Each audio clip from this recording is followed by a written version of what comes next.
الميكس بقى ما بين اللحم والبطاطس والجبنه عاملين خرافه جدا اقسم بالله. هنعمل النهارده فكره جديده. عندنا شويه كفته صوابع على وشها بطاطس معجنه مهروسه يعني، وعشان نهرسها لازم نسلقها في حبه ميه مغليه، نديها سلقه ربعايه في السريع عشان نرجع نكمل تجهيز وتقطيع، والاحتياجات مش كتير، يا دوب بصلايه وشويه بقدونس عليه عشان ننزل عليها بكميه اللحمه المفرومه اللي حيلتنا، ونفقش بيضه فوقيه، وعشان ده تماسك شويه ننزل بمعلقه بقسماط مطحون وبيكنج باودر عشان تنفش نفسها وما تكشش، وندخل في المضمون. ننزل بقى بشويه توم بودر على فلفل اسود على ملح على السبع بهارات لحم، وكميتهم على قد الكميه اللي تحت ايديك. اما عن تركيتنا شويه بابريكا، وانزل فيهم فرك دعك فرم لحد ما تتلين في ايديك.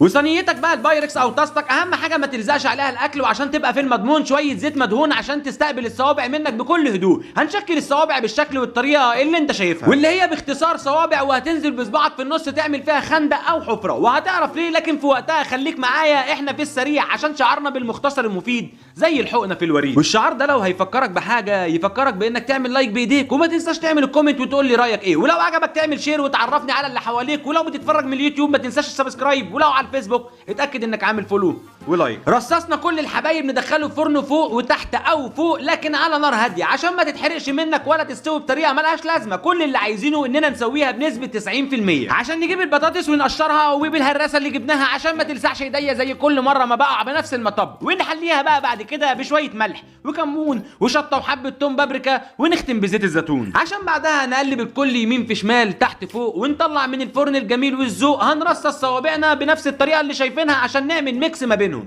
وعشان عادات وتقاليد صومعتنا صومعه الجرح بتمسي عليكم. هنضيف بقى الموتزاريلا وفوق منه الجبنه الشيدر او اي جبنه عندك، زينهم باي طريقه انت تحبها، وندخلها الفرن تاخد تسويتها وحقها. ويفضل لما تدخلها الفرن تاني تكون بس علوي، لان احنا كل اللي محتاجينه ان احنا نسيح الجبنه، وهي بسخونتها هتعمل الميكس ما بين الجبن والبطاطس والكفته، عشان في النهايه لما تطلع وتغرب تسمي الله وصلي على رسول الله عليه افضل الصلاه وازكى السلام.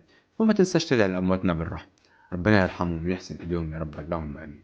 وبعتذر لو قصرت في حق اي حد او تجاوزت حدودي مع اي حد. صباح الزبده.